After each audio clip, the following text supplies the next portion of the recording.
తండ్రి. ఆమేన్.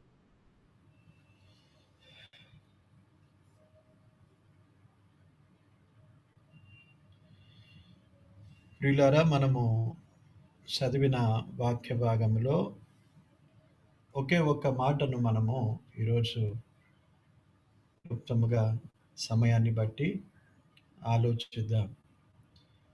అపోస్తలుడైన పౌలు ఈ మాటలు తిమోతికి వ్రాస్తూ ఉన్నాడు. తిమోతిని గూర్చి మనము అనేక కోణములలో ధ్యానించి ఆత్మీయమైన సంగతులను నేర్చుకోగలుగుతూ ఉన్నాం. ఈ సమయమందు తిమోతిని గూర్చి క్లుప్తముగా మనము గ్రహించినట్లయితే తిమోతి ఒక మంచి విశ్వాసిగా మనము చూస్తాం. అపోస్తలుడైన పౌలే తిమోతిని గూర్చి ఒక మాట అంటున్నాడు. మొదటి అధ్యాయము, అదే రెండవ పత్రిక మొదటి అధ్యాయం 5వ వచనములో నిష్కపటమైన విశ్వాసము గలవాడు. అదే నిష్కపటమైన విశ్వాసము గలవాడు. పౌలు చాలా తిమోతిని ప్రేమించినవాడు. తనను కుమారుడుగా స్వీకరించుకున్నాడు. నా నిజమైన కుమారుడు అన్నాడు. నా జత పనివాడు అని కూడా అన్నాడు.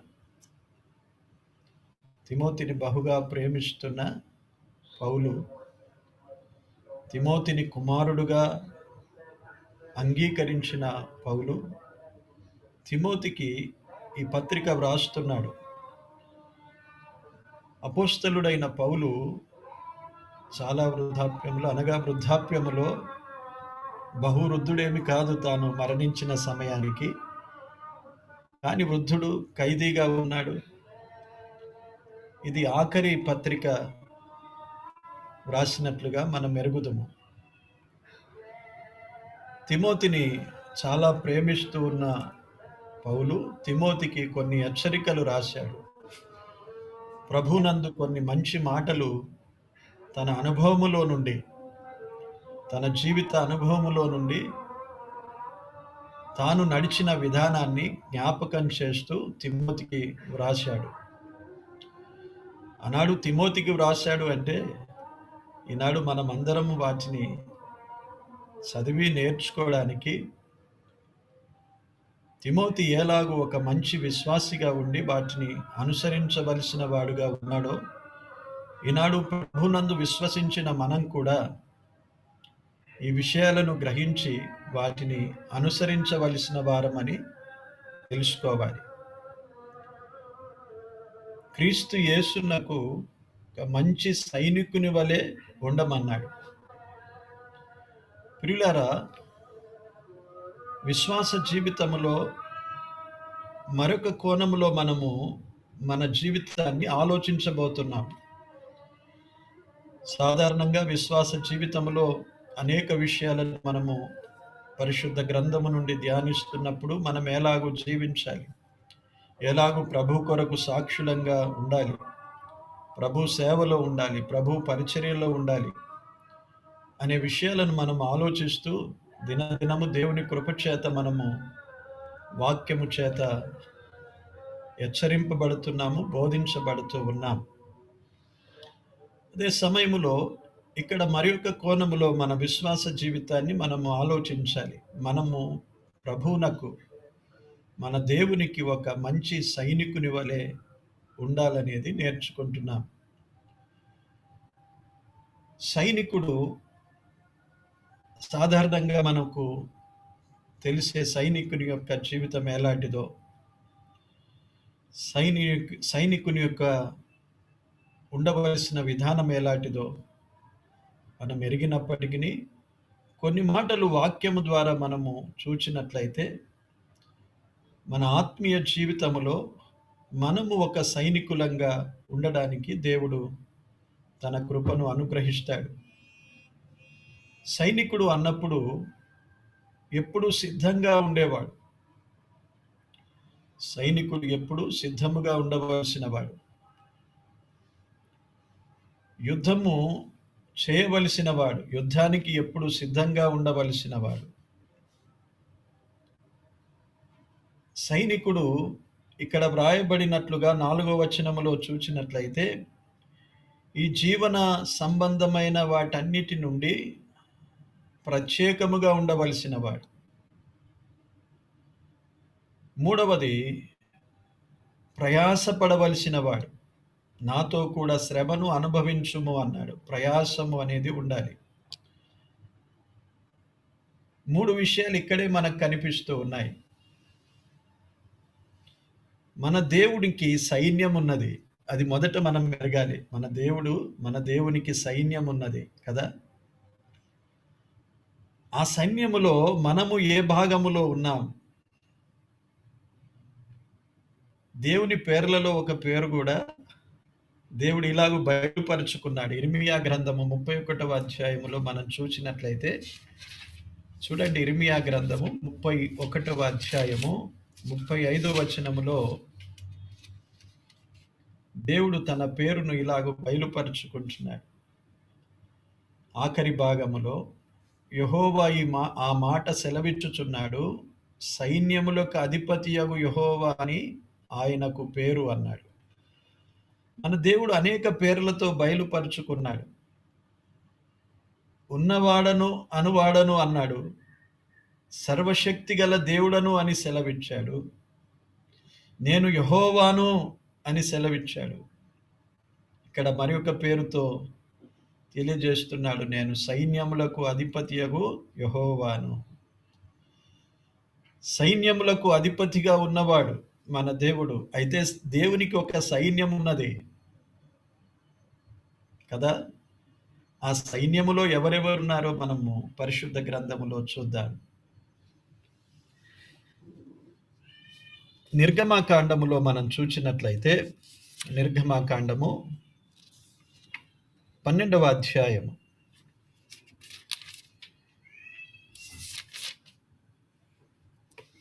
41వ వచనము. ఆ 430 సంవత్సరములు గడిచిన తరువాత జరిగినదేమనగా, ఆ దినమందే యెహోవా సేనలన్నీయు ఐగుప్తు దేశములో నుండి బయలుదేరిపోయెను అని రాశాడు. ఎవరిని ఉద్దేశించి రాస్తున్నాడు? ఆ రోజు ఎవరు బయలుదేరారు? ఐగుప్తులో నుండి ఇశ్రాయేలు ప్రజలు బయలుదేరారు. వారిని ఏమంటున్నాడంటే యెహోవా సేనలు అన్నాడు. దేవుని యొక్క సైన్యములో దేవుడు వాగ్దానము చేత అబ్రహామునకు వాగ్దానమిచ్చి ఏర్పరచుకున్న జనాంగము ఇశ్రాయేలు ప్రజలను తన సైన్యముగా గుర్తిస్తూ ఉన్నాడు. దేవుని సైన్యములో ఇశ్రాయేలు ప్రజలు ఉన్నారు. రెండవదిగా మనం చూచినట్లయితే ఆదికాండం చూద్దాం. ఆదికాండము 32వ అధ్యాయం. 32వ అధ్యాయములో యాకోబు మొదటి వచనము. తన త్రోవను వెళ్ళుచుండగా దేవదూతలు అతనిని ఎదుర్కొనిరి. యాకోబు వారిని చూచి, ఇది దేవుని సేన అని చెప్పి ఆ చోటికి మహనహీము అను పేరు పెట్టెను. రెండవ గుంపు దేవుని సైన్యములో ఉన్నవారెవరు? దేవదూతలు చూచినప్పుడు యాకోబు ఏమన్నాడు? దేవుని సేన అన్నాడు. అది దేవుని సైన్యముగా కనిపించింది. మన ప్రభువైన యేసుక్రీస్తు పలికిన మాటలలో చూద్దాం. మత్తయి సువార్త 26వ అధ్యాయంలో కూడా ఈ దేవదూతలను తన సైన్యముగా సేనగా తెలియజేస్తూ ఉన్నాడు. 53వ వచనం, 26వ అధ్యాయము 53వ వచనం. ఈ సమయమున నేను నా తండ్రిని వేడుకొనలేననియు, వేడుకొనిన ఎడల ఆయన 12 సేనా వ్యూహముల కంటే ఎక్కువ మంది దూతలను ఇప్పుడే నాకు పంపడనియు నీవు అనుకొనుచున్నావా అని పేతురుతో మాట్లాడుతున్నాడు. దేవదూతలను తన సేనా వ్యూహముగా గుర్తించినవాడు. దేవుని సైన్యములో ఎవరెవరున్నారు? ఇశ్రాయేలు ప్రజలను దేవుడు తన సైన్యములో తన సేనగా గుర్తిస్తున్నాడు. దేవదూతలు కూడా తన సేనలో ఉన్నారు. అయితే మనం కూడా ఆయన సేనలోనే, ఆయన సైన్యములోనే ఉన్నవారం. ప్రకటన గ్రంథములో మనం చూద్దాం. ప్రకటన గ్రంథము 17వ అధ్యాయము. ప్రకటన గ్రంథము 17వ అధ్యాయములో 14వ వచనములో, వీరు గొర్రెపిల్లతో యుద్ధము చేతురు గాని గొర్రెపిల్ల ప్రభువులకు ప్రభువును రాజులకు రాజునై ఉన్నందునను తనతో కూడా ఉండిన వారు పిలువబడిన వారై ఏర్పరచబడిన వారై నమ్మకమైన వారై ఉన్నందునను ఆయన రాజులను జయించును అని రాశాడు. జరగబోయే యుద్ధం ఉన్నది. అక్కడ క్రూరముఖం ఉన్నది, అధికారులు ఉన్నారు. క్రూరముఖము సాతాను కదా. రోజు యుద్ధము జరగబోతున్నది. గొర్రెపిల్ల యుద్ధము చేస్తాడు. ఆ గొర్రెపిల్ల సైన్యములో ఎవరున్నారు? పిలువబడిన వారు. ఎవరు ఈ పిలువబడిన వారు? మనమే. ప్రభువైన యేసుక్రీస్తు రక్తములో కడగబడి ఆయన కుమారుని సహవాసమునకు పిలువబడిన వారము. వాక్యాలు చూడాలంటే కొరింథీయులకు రాసిన మొదటి పత్రిక 9వ వచనములో ఉన్నది. కుమారుని యొక్క సహవాసమునకు పిలిచిన వాడు నమ్మదగిన వాడు అన్నాడు. కుమారుని యొక్క సహవాసానికి పిలువబడ్డాం. రోమీయులకు రాసిన పత్రిక మొదటి అధ్యాయం, రోమీయులకు రాసిన పత్రిక మొదటి అధ్యాయంలో మనం చూసినట్లయితే 7వ వచనము ఆఖరి మాట, మీరును వారిలో ఉన్నవారై యేసుక్రీస్తు వారుగా ఉండుటకు పిలువబడి ఉన్నారు. యేసుక్రీస్తు ప్రభు వారముగా ఉండుటకు పిలువబడిన వారము. గొర్రెపిల్లతో ఎవరున్నారు ఇప్పుడు? పిలువబడిన వారు. యేసుక్రీస్తు ప్రభువుతో పిలువబడిన వారు అంటే ఆయన రక్తములో కడగబడిన విశ్వాసులమైన మనము దేవుని సైన్యములో ఆయనతో కూడా ఉండి యుద్ధము చేయవారముగా ఉన్నాం కదగా. 3 భాగాలు ఉన్నాయి సైన్యములో. ఇప్పుడు మన దేశ సైన్యములో కూడా 3 భాగాలు ఉన్నాయండి. ఒకటి వాయు సైన్యము, ఆకాశము నుండి అక్కడ యుద్ధం చేసేవారు. రెండవది భూమి మీద సైన్యము, యుద్ధం చేసేవారు. మూడవది మరొక బెటాలియన్ ఉంటుంది, సముద్రములో ఉండి యుద్ధం చేసేవారు కదా. మన భారతదేశంలో 3 గుంపులు ఉన్నాయి సైన్యములో. మన ప్రభువుకు సైన్యముగా ఉన్న వారము 3 గుంపులను చూస్తున్నాం. ఇశ్రాయేలు ఒక సైన్యముగా, ఆయన సైన్యములో ఉన్నారు ఇశ్రాయేలీయులు, వాగ్దాన ప్రజలు. దేవదూతల సేన ఉన్నది, సైన్యం ఉన్నది. ప్రభువైన యేసుక్రీస్తు రక్తములో కడగబడి ఆయనతో ఉండుటకు పిలువబడిన వారమైన మనము కూడా ఆయన సైన్యములో ఉన్నాం కనుక ఇప్పుడు సైన్యాధిపతి దేవుడు, ఆయన సైన్యము మనము. ఆయన సైన్యము మనమంటే వ్యక్తిగతంగా మనమందరము ఒక సైనికులమే. అందుకే అపోస్తలుడైన పౌలు అన్నాడు, క్రీస్తు యేసునకు మంచి సైనికుని వలె శ్రమపడుము అన్నాడు. ఒక మంచి సైనికుని వలె ఉండాలి. మంచి సైనికుడు ఎలాగుంటాడు? అతని సైనికులందరూ మంచిగానే ఉండాలి. ఎవడైనా మంచిగా లేకపోతే వాడు దేశద్రోహి అయిపోతాడు. ద్రోహి అని వాణ్ణి డిక్లేర్ చేసి ఇక వాని గతి అంతే. వాడు బ్రతకకుండా ఉండాలి అంతే. అందరూ మంచి సైనికుల వలె ఉండాలి. నమ్మకమైన వారు, సిద్ధపడిన వారు, ప్రయాసపడిన వారు, త్యాగము చేసేవారు. సైనికుని యొక్క జీవితం ఎలాగుంటుందంటే, మొట్టమొదటిగా ఈ జీవన సంబంధమైన వాటిలో చిక్కుకోడు. ప్రత్యేకమైన జీవితం ఉంటుంది. సైనికుని యొక్క గురి ఎప్పుడు, లక్ష్యం ఎప్పుడు దేశ సంరక్షణ. సైన్యాధిపతి ఎప్పుడు పిలుపునిస్తాడో, ఏ పనికి పిలుపునిస్తాడో, ఏ సమయములో ఇస్తాడో ఎప్పుడూ కనిపెడుతూ సిద్ధముగా ఉండవలసిన వాడని మనము ఎరుగుతూ ఉన్నాం. సైనికుడు కేవలము యుద్ధమునకు మాత్రమే ఏర్పరచబడిన వాడుగా ఉండడు. ఈ దేశ సైనికులను మనం ఆలోచించినట్లయితే చూడండి, ఇప్పుడు చాలా కొన్ని కెలామిటీస్ వస్తాయి. అంటే కొన్ని దేశములో విపత్తులు సంభవిస్తాయి. వారు దేశ సంరక్షణ కొరకు తము తాము అప్పగించుకుంటారు. అవి శత్రువు చేత యుద్ధముకైనను, దేశములో ఈ వాతావరణములో కలిగే కొన్ని మార్పులను బట్టి కలిగే అపాయములలో కూడా వారు దేశ ప్రజలను సంరక్షించడానికి సిద్ధంగా ఉంటారు. తమ ప్రాణాలను కూడా లక్ష్య పెట్టకుండా తుఫానులు రేగినప్పుడు, భూకంపాలు జరిగినప్పుడు చూడండి, ఇప్పుడు కోవిడ్ కూడా చాలా విపరీతంగా పెరిగిపోయి హాస్పిటళ్లలో గూడా స్థలాలు లేకుండా ఉన్నప్పుడు సైన్యమును గూడా పిలిచి, ఆ సైన్యమునకు ఉన్న ఆ స్థలాల్లో కూడా ఈ కోవిడ్ వ్యాధిగ్రస్తులను ఉంచాలని, వారి కొరకు ఏర్పాట్లు చేయాలని వారిని కూడా పిలవడం జరిగింది. కనుక సైనికుడు అన్ని సమయాల్లో దేశ సంరక్షణ కొరకు ఎలాగు సిద్ధపడి ఉంటాడో, దేవుని పిల్లలమైన మనము, విశ్వాసులమైన మనము క్రీస్తు యొక్క ఏ పిలుపునకైనా మనము సంసిద్ధంగా ఉండవలసిన వారం, సిద్ధపడి ఉండాలి. సైనికుని యొక్క మొట్టమొదటి సిద్ధపాటు లక్షణం ఏంటంటే ఎప్పుడు సిద్ధంగా ఉండాలి. ఈ లోక సంబంధమైన వాటి మీద ఏమాత్రము మనసుంచుకోకుండా, సైనికుడు ఎప్పుడు తన కుటుంబం మీద గాని, తన ఇంటి మీద గాని మనసుంచుకోడు. అట్టివాడు సైన్యంలో ఉండలేడు. చాలా కమిట్మెంట్ ఉంటుంది. అప్పగించుకొని ఉంటాడు. తన ప్రాణాలు సహితము లక్ష్య పెట్టకుండా ఏ ఉద్దేశము కొరకు తను ఏర్పరచబడ్డాడో ఆ గురి కలిగి జీవిస్తూ ఉంటాడు. విశ్వాస జీవితము అలాంటిదే. మన గురి మన ప్రభువే.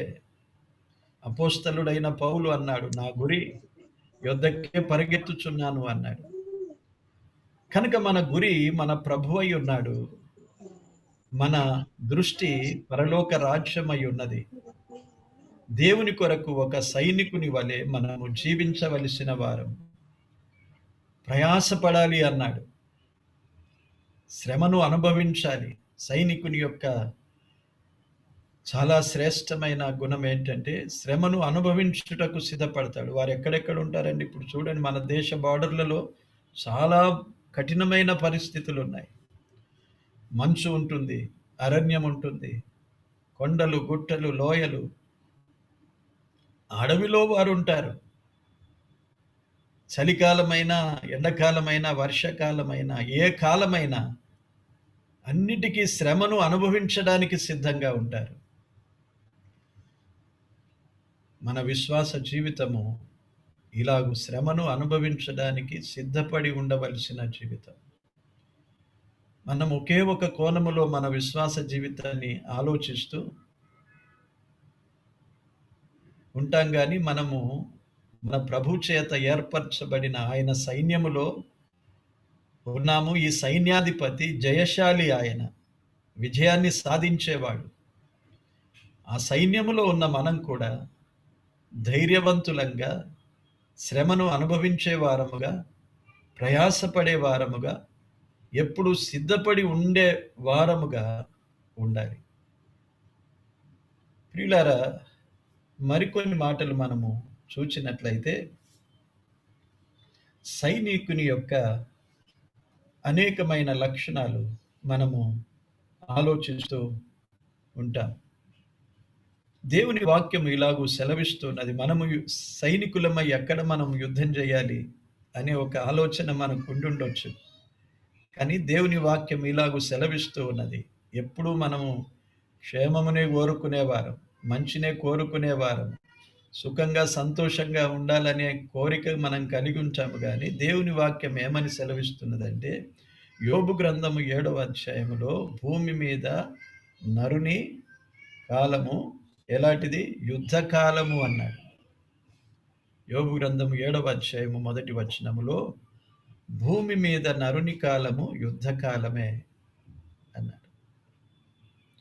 ఒక యుద్ధ కాలము వంటి కాలము నరుని కాలం. మనం ఎప్పుడు చాలా ఒక విధమైన ఆలోచనలో ఉండిపోతూ ఉన్నాము. కనుకనే ఇలా కొన్ని శ్రమలు వచ్చినప్పుడు కష్టాలు సంభవించినప్పుడు ఎటు తోచక చాలా చింతలు ఉండిపోతాం.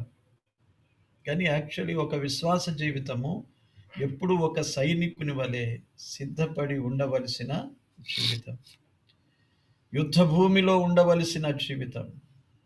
కానీ మనం చాలా సుఖంగా ఇంట్లో హాయిగా గడపాలని కోరుకుంటాం. ఇప్పుడు మనకు అర్థమైతుంది. సంవత్సరం నుండి మనము ఒక విధమైన మానసిక వ్యధలో, ఒక యుద్ధములో ఉన్నట్లుగా ఉన్నాం. ఏమి చేయలేని స్థితిలో ఉన్నాం. వీటిని ఎదుర్కోలేని స్థితిలో ఉన్నాం. జయించలేని స్థితిలో ఉన్నాం చాలామంది. విశ్వాసులమైనప్పటికిని ధైర్యము చెడి, చింతలో, బాధలో, నిరాశలో, నిరుత్సాహములో ఉండిపోయే వారము అనేకులమున్నాం. ఏ భేదము లేకుండా నీవు నేనని కాదు. కానీ పరిస్థితులు అలాగొచ్చినప్పుడు మనం ఒకటి జ్ఞాపకం ఉంచుకోవాలి. మనము దేవునికి సైనికులంగా ఏర్పరచబడ్డాం. పిలువబడ్డాం. మంచి సైనికుని వలె మనము జీవించడానికి ప్రయత్నించాలి. ఎప్పుడూ యుద్ధములో నిలిచే సైనికుని వలె ధైర్యముగా ఉండాలి. యుద్ధ భూమిని విడిచి ఉండేవారముగా కాదు. పరిశుద్ధ గ్రంథములో మనకు తెలిసిన ఒక గొప్ప రాజున్నాడు. ఎవరు? అర్థమై ఉంటది. దావీదు మహారాజు.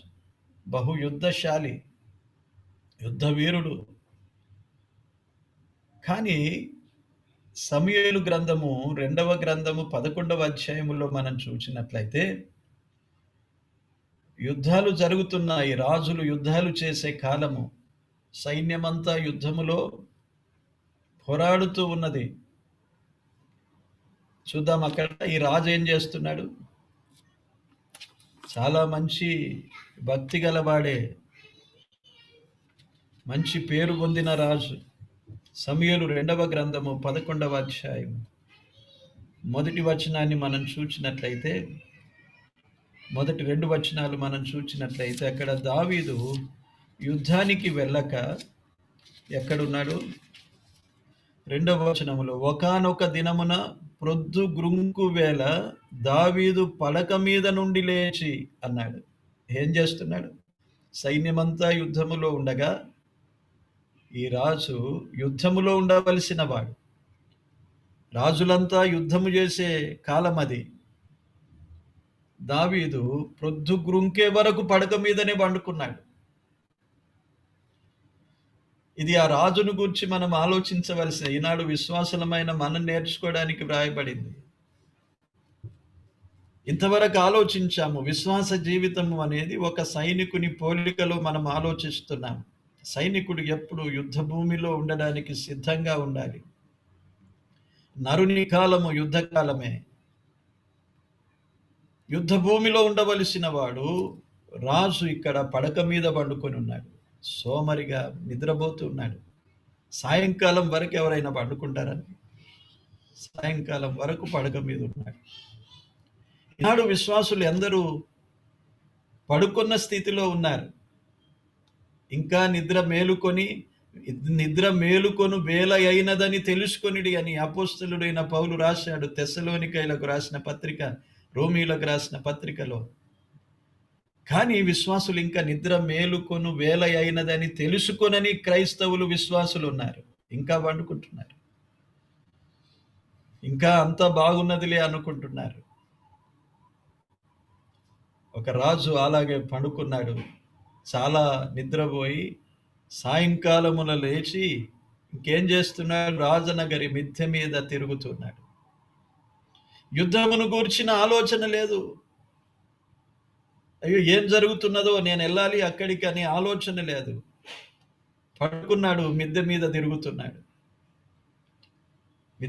మిద్దె మీద తిరిగి ఏమైపోయాడంటే పాపములో పడిపోయాడు.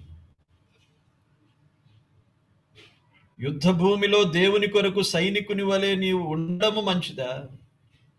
ఇదిగో పడుకొని మిద్దె మీద తిరిగి దావీదు ఎంత ఘోరమైన అపాయం తెచ్చుకున్నాడు.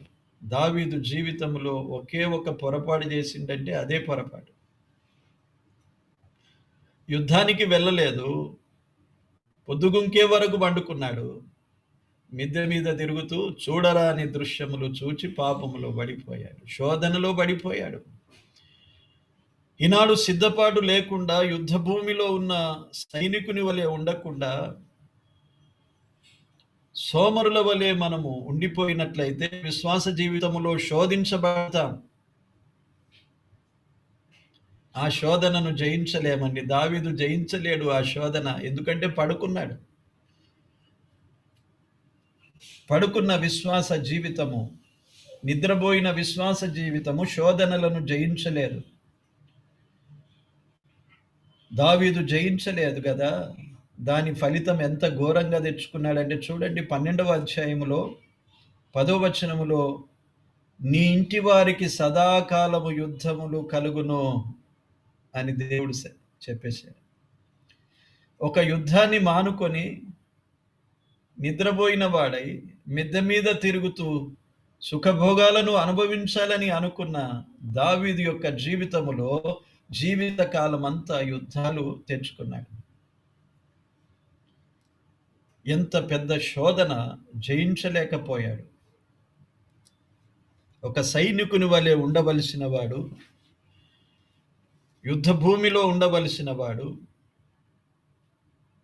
శోధనలు జయించే శక్తి కలిగిన వాడై ఉండవలసిన దావీదు శోధనలో పడిపోయి జయించలేకపోయాడు. ఈనాడు మన విశ్వాస జీవితం ఎలాగున్నదో ఆలోచించుకోవాలి. ఇంకా నిద్రపోయిన స్థితిలోనే ఉన్నామా? ప్రమాదం, శోధనలు ఎదురవుతున్నాయి, శ్రమలు సంభవిస్తాయి అన్నాడు. వాటిని జయించాలి. అదే సైన్యములో ఒక మంచి సైనికుడు ఉన్నాడు. దావీదు యొక్క సైన్యములో ఎవరున్నారు? ఒక మంచి సైనికుడు ఉన్నాడు. ఎవరు వారు? ఊరియా. ఊరియా ఒక మంచి సైనికుడు. చూసారా ఊరియా మాటలు చూడండి. ఊరియా ఏమని మాట్లాడుతున్నాడు? 11వ అధ్యాయములోనే 11వ వచనములో, ఊరియా ఒక మంచి సైనికుడు.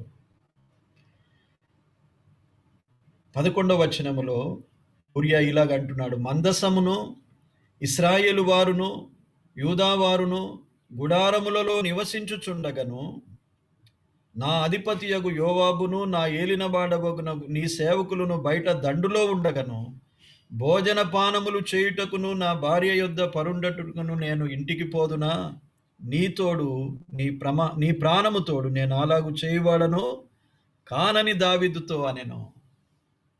ఎంత దృఢమైన నిశ్చయత ఉన్నది ఒక సైనికునికి ఉండవలసిన దృఢమైన నిశ్చయత. దండులో అందరూ యుద్ధ భూమిలో ఉన్నారు. మందసము ఇశ్రాయేలు గుడారములో ఉన్నారు. నేనేమో ఇంటికెళ్ళి అక్కడ నా భార్యతో సుఖించాలా, పండుకోవాలా? ఎంత మాత్రము కూడదు రాజా అని వెళ్ళలేదు. రాజాజ్ఞతో వచ్చేశాడు గాని సుఖభోగాలను అనుభవించడానికి ఇష్టపడలేదు. తన దృష్టి అంతా మందసము ఇశ్రాయేలు గుడారములలో ఉన్నారు. యుద్ధ భూమిలో నా సహోదరులు ఉన్నారు. యుద్ధము జరుగుతున్నది. నేను యుద్ధ భూమిలో ఉండవలసిన సైనికుడను కనుక యుద్ధ భూమిని విడిచి నేను ఉండలేను అని దావీదు యుక్తితో 2 సార్లు ఊరియాను భ్రమపరచాలని ప్రయత్నించాడు. కానీ జయించాడు ఊరియా. ఎందుకంటే యుద్ధ భూమిలో ఉన్నవాడు, దేవుని మందసం మీద దృష్టి ఉంచినవాడు, తన తోటి సహోదరులు యుద్ధ భూమిలో ఉన్న స్థితిని ఎరిగినవాడు. అలాంటి వాడు శోధనను జయించాడు.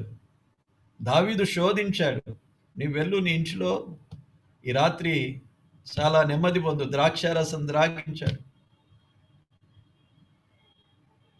ఎంత మోసం చేసినా, ఎంత పెద్ద శోధన ఎదురైనా జయించగలిగిన సైనికుడు ఊరియా. ఎందుకంటే తన యొక్క లక్ష్యాన్ని తాను ఎరుగుతాడు, తన యొక్క గురి తాను ఎరుగును. తన దృష్టి అంతా మందసము మీద ఉన్నది. మందసం అంటే మన దేవుని సన్నిధికి గుర్తు. ఒక మంచి విశ్వాసి, ఒక మంచి సైనికునిగా ప్రభు కొరకు ఉండాలంటే తన దృష్టి ఆ ప్రభు మీద మనం నిలిపి ఉంచాలి. దావీదు దృష్టి తొలగిపోయాడు. నిద్రపోయాడు. ఉండవలసిన చోట ఉండలేదు. ఎంత గొప్పవాడైనా పడిపోవుటకు కారణాలు మనం ఎంతటి గొప్పవారమైనా, ఎంతటి అనుభవం కలిగిన వారమైనా, ఏ చిన్న తప్పు, చిన్న పొరపాటు చేసినా శోధనను జయించలేం మనం. ఆ ఊరియా ఒక సామాన్య సైనికుడైనా గాని తన యొక్క దృష్టి, తన యొక్క ఉద్దేశము, తన యొక్క గురి తాను ఎరుగుతాడు గనుక నిశ్చయముగా వచ్చిన శోధన జయించాడు. దావీదు శోధించాడు గాని ఒప్పుకోలేదు. సరే, దావీదిక పంపించాడు యుద్ధానికి. తన ప్రాణాలైన ఆహుతి చేయడానికి సిద్ధపడ్డాడు. ఈనాడు విశ్వాస జీవితం అంటే అదేనండి. మనం ఏదో మామూలుగా ఏదో బ్రతుకుదాం, బాగుందాం, బ్రతికిన నొదులు సంతోషిద్దాం, అంతా బాగు జరగాలి, అన్నిటిలో నుండి దేవుడు మనలను కాపాడాలి, సుఖంగా సంతోషంగా బ్రతికి నేను వెళ్ళిపోవాలనుకుంటాం. కానీ దేవుని యొక్క సైన్యములో ఉండిన గొప్ప గొప్ప సైన్యాధిపతులు, సైన్యములో ఉన్న సైనికులను మనం జ్ఞాపకం చేసుకుందాం.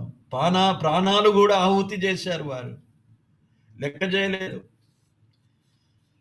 దేవుని కొరకు మంచి సైనికులుగా నిలిచారు. అపోస్తలుడైన పౌలు హతసాక్షి అయిపోయాడు. మంచి పోరాటము పోరాడి తిని అన్నాడు. ఒక మంచి సైనికుని వలె నేను పోరాడి తిని. అందుకే తిమోతికి చెప్తున్నాడు, నీవును ఒక మంచి సైనికుని వలె శ్రమపడుము అన్నాడు.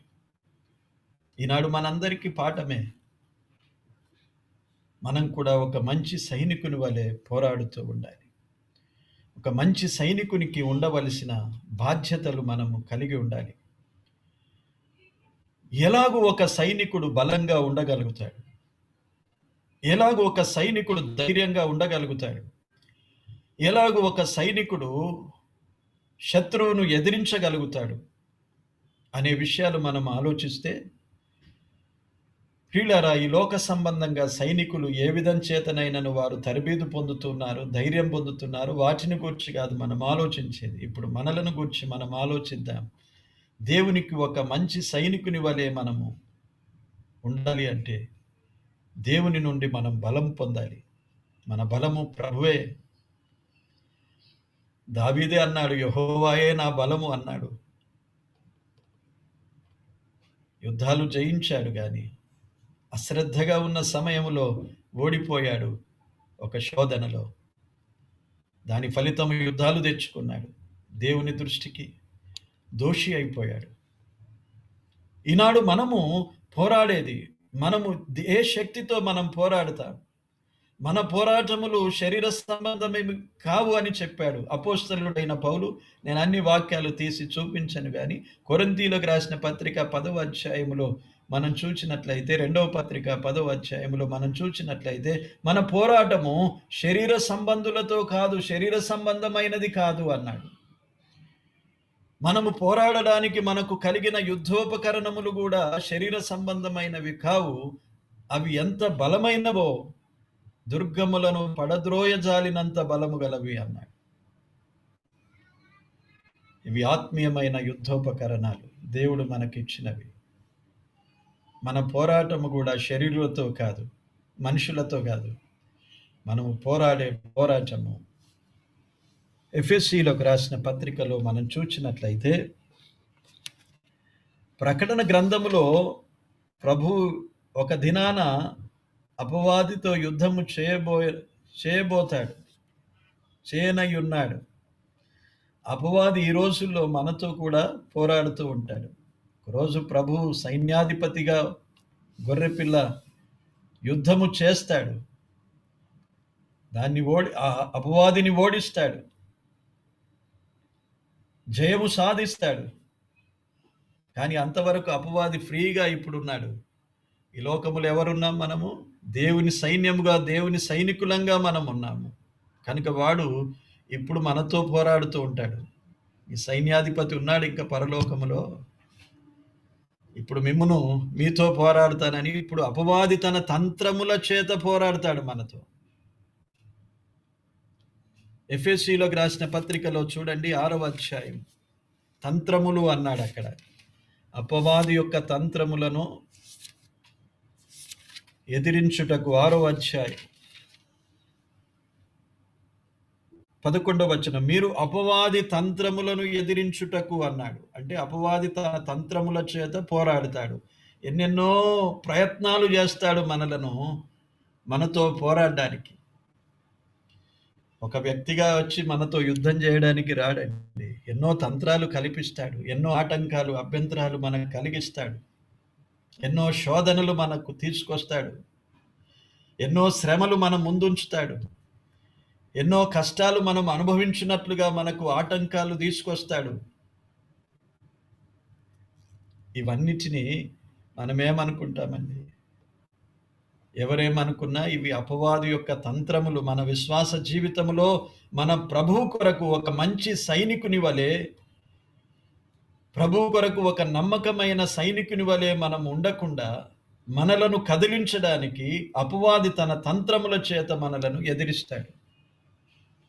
ఆ తంత్రాలే ఇప్పుడు జరుగుతున్నాయండి. తెగుళ్ళు సంభవిస్తాయి, యుద్ధాలు జరుగుతాయి, భూకంపాలు జరుగుతాయి, అనేక శోధనలు మన ముందుకు వస్తాయి, కుటుంబంలో వస్తాయి, వ్యక్తిగతంగా వస్తాయి, సమాజంగా వస్తాయి. వీటన్నిటిని మనము జయించవలసిన వారు, ఎదిరించాలి అన్నాడు. మనమేమో భయపడి పారిపోతాం. ఎదిరించమన్నాడు. ఎదిరించుటకు శక్తి గలవారగునట్లు, ఆ శక్తి లేక మనం భయపడిపోతామండి. ఎవరు భయపడతారు? శక్తి లేని వారే కదా సాధారణంగా.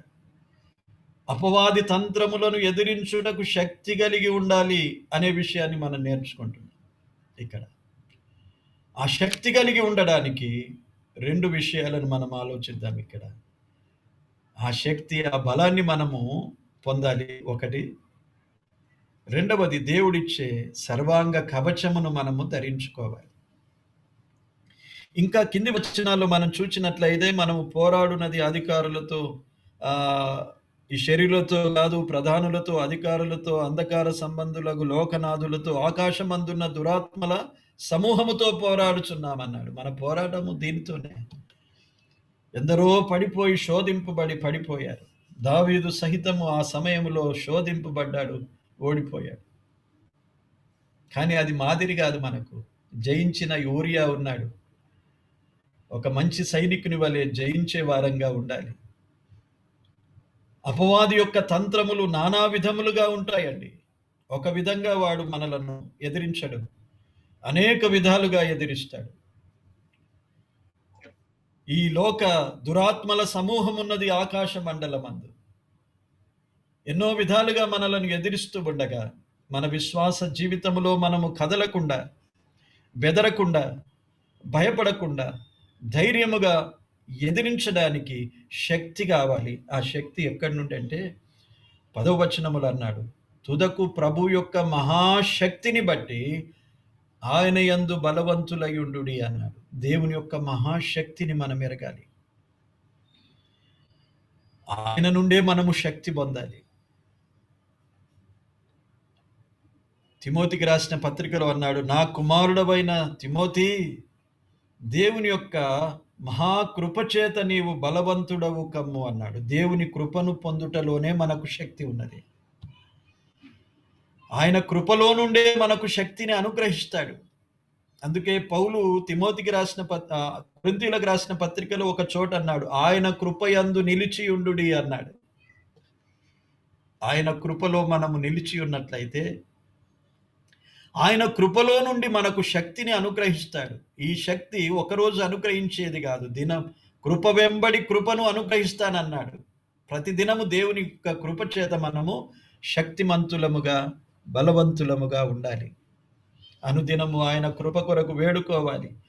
మోషే ప్రార్థన మనము 90వ కీర్తనలో చూస్తాం. దేవా, నీ కృప చేత నన్ను తృప్తిపరచుము అన్నాడు ప్రార్థన. ప్రతి ఉదయకాలమున నీ కృప చేత నన్ను తృప్తిపరచుము అన్నాడు. ఆయన కృపను మనము పొందుతూ ఉండాలి. ఆయన కృప కొరకు వేడుకొని ఉండాలి. ఆయన కృప చేతనే మనము శక్తి పొందుతాం. ఆ బలము చేత దేవుడిచ్చే సర్వాంగ కవచమును మనము కలిగిన వారమై అపవాదిని ఎదిరించగలుగుతాం. దేవుడిచ్చే సర్వాంగ కవచమును ప్రతి విశ్వాసి ఒక సైనికుడుగా ధరించవలసినదే. అందులో 7 మాటలున్నాయండి. 7 మాటలు నేను పైగా చెప్తాను. ఇక్కడే మనం చూచినట్లయితే 7 మాటలున్నాయి. సర్వాంగ కవచములో 7 విషయాలున్నాయి. 14వ వచనం నుండి మనం చూచినట్లయితే 18వ వచనం వరకు 7 మాటలు ఇక్కడ మనకు కనిపిస్తాయి. ఆ వచనాలన్నీ మనం చదువుకుంటూ పోతే సమయం ఎక్కువవుతుంది కనుక అందులో ఉన్న మాటలను మాత్రం నేను చూపిస్తాను. 14వ వచనంలో చూడండి, సత్యము అనే మాట ఉన్నది. సత్యము. రెండవదిగా నీతి అనే మాట ఉన్నది. 15వ వచనములో సువార్త అనే మాట ఉన్నది. సువార్త, సమాధాన సువార్త అన్నాడు. 16వ వచనములో మనం చూచినట్లయితే విశ్వాసము, 17వ వచనములో రక్షణ, అదే వచనములో వాక్యము, 18వ వచనంలో ప్రార్థన. 7 విషయాలు: సత్యము, నీతి, సువార్త, విశ్వాసము, రక్షణ, వాక్యము, ప్రార్థన. ఈ 7తో కూడినదే దేవుడిచ్చిన సర్వాంగ కవచం. ఈ కవచాన్ని మనము ధరించుకుంటే అపవాది ఎటువంటి తంత్రములనైనా మనము జయించగలుగుతాం. దేవుని మహాశక్తి చేత మనము బలము పొందుతూ దేవుడిచ్చిన ఈ సర్వాంగ కవచాన్ని మనము ధరించుకున్నట్లయితే, అంటే సత్యం ఉండాలి మనకు. సత్యం అంటే ఎవరో కాదు. రోమీయులకు రాసిన పత్రికలో దేవుడే సత్యవంతుడు అని రాశాడు 3వ అధ్యాయములో. మన ప్రభువైన యేసుక్రీస్తు యోహాను సువార్త 14వ అధ్యాయములో నేనే సత్యమును అని సెలవిచ్చాడు. కనుక దేవుడే, మన ప్రభువైన యేసుక్రీస్తే సత్యము. ప్రభువును మనం కలిగి ఉండాలి ఎప్పుడు. ఆ ప్రభువులోనే సత్యం ఉన్నది. ఇంకా చాలా వివరంగా మాట్లాడుకోవాలంటే చాలా సంగతులు ఉన్నాయి ప్రతి మాటలో. కానీ ఊరికే టూకీగా మనం అన్ని తెలుసుకుందాం. సత్యము అంటే మన ప్రభువే. నీతి అంటే దేవుడు. దేవుని యొక్క నీతి ఏమిటో తెలుసుకోవాలి మనం.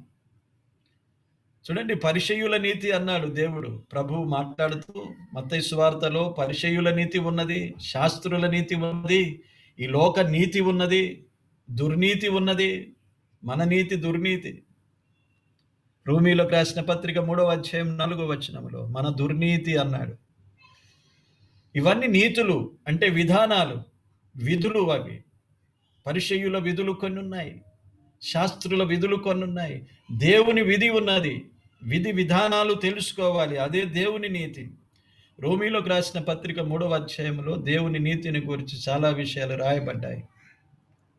ఒకే ఒక మాటలో చెప్పాలంటే దేవుని నీతి ఏంటంటే, ప్రభువైన యేసుక్రీస్తు రక్తములో కడగబడి విశ్వాసము ద్వారానే ఒక మనుష్యుడు నీతిమంతుడుగా తీర్చబడతాడు. అదే దేవుని నీతి.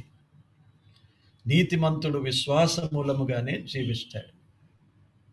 దేవుని నీతి విశ్వాసము మీద ఆధారపడి ఉన్నది, మన క్రియల మీద కాదు. ఇది భిన్నమైన నీతి, లోకానికి వేరుగా ఉన్న నీతి కదా. దేవుడు ప్రభువైన యేసుక్రీస్తు ద్వారానే, ఆయన యందలి విశ్వాసము ద్వారానే ఒకని నీతిమంతునిగా తీర్చి తన రాజ్యానికి వారసునిగా చేసుకున్నాడు. దేవుని నీతి చాలా భిన్నమైనది. కనుక సత్యమును ఎరిగి ఉండాలి, కలిగి ఉండాలి. దేవుని నీతిని ఎరిగి ఉండాలి. ఆ నీతిలో మనము జీవిస్తూ ఉండాలి. మూడవది సువార్త. సువార్త సత్యము మనం ఎరిగి ఉండాలి. సువార్తయే దేవుని శక్తి అన్నాడు రోమీయులకు రాసిన పత్రికలో 1వ అధ్యాయములో. సువార్తయే దేవుని యొక్క శక్తి, రక్షణనిచ్చుటకు దేవుని శక్తి సువార్తయే అన్నాడు. 1వ అధ్యాయములో చూడండి, ఆ మాటలు ఉన్నాయి.